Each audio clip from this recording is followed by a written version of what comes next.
दोस्तों नमस्कार। दोस्तों मैं कल एक वीडियो डाला 72,825 शिक्षक भर्ती पर।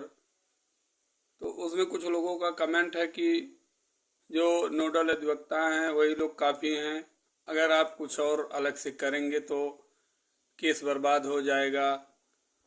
कुछ अनाप शनाप भी लोग कहना चालू कर दिए हैं। तो मैं ऐसा करता हूँ, अब इस केस से एकदम अपने आप को आउट कर लेता हूँ, क्योंकि अब आप लोग देख लीजिए, आप लोगों के विचारों को मैं देखूंगा, इंतजार करूंगा कि 22 को आप लोगों का जो मत है वो क्या हासिल हो पाता है या नहीं। क्योंकि लोग बहुत उल्टा सीधा कहने लगते हैं तो बहुत दिक्कत होती है हमको। और हमको अभी मान के चलिए, मैं इस पर जो सूचना होगा आप सबको देता रहूँगा, वो अलग बात है, लेकिन अब मैं कुछ स्ट्रिक्ट नहीं हो पाऊँगा इस मामले पे। और आप लोग जुड़े रहिएगा, जो जो मामला जैसे जैसे होता है मैं आप सबको बताता रहूँगा। क्योंकि लोग बहुत जैसे एक होता नहीं है कि जिद बना लेते हैं, तो ठीक है, जिद बनाए हो अच्छी बात है। हमें ये नहीं है कि हमारे जाने पर ही कोई मामला सॉल्व हो, कुछ लोगों का कल्याण हो, ठीक है।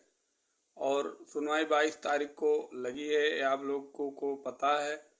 और उसमें लोग एक मंच पर धीरे धीरे आने की संभावना भी बना रहे हैं। अगर आ जाते हैं तो सबके हित में होगा, नहीं तो आगे क्या होगा, कैसे होगा, वो सब तो बहुत दूर की बात है। क्योंकि एकजुटता में बहुत बल होता है। मैं बार बार कह रहा हूँ, जो मेरी बातें हैं कि जितने आची हैं उसमें फिल्ट्रेशन हो। अभी मामला फिल्टर हो जाए कि कौन लोग उसमें सही हैं, तो इतना दिक्कत नहीं होगा। संख्या घट जाएगी, आधे से ज़्यादा घटेगी संख्या, ये तो क्लियर है। क्योंकि उसमें बहुत से ऐसे लोग हैं जो अब भी अवैध हैं। 72,825 शिक्षक भर्ती बहुत मतलब क्रीम भर्ती थी, उस समय के लिए बहुत दिन बाद भर्ती आई थी। लेकिन उसमें इतना पेच फंसता गया, इतना पेच फंसता गया, राजनीतिक गलियारों के बीच में ये सारी समस्याएं बढ़ती गई। अगर उस मामले को 15-16 साल बाद इस मोड़ पर लाया गया है, तो मैं ये नहीं चाहता हूँ कि केस बर्बाद हो।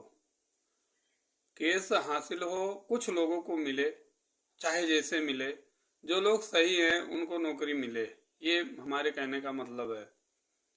और कुछ लोग तो बहुत कुछ कह रहे हैं कि 22 को ये होगा वो होगा, फिर हाल समय बताएगा। और आप लोग संपर्क में रहिएगा, कोई जानकारी होगी तो मैं बीच में देता रहूँगा। जय हिंद, जय भारत।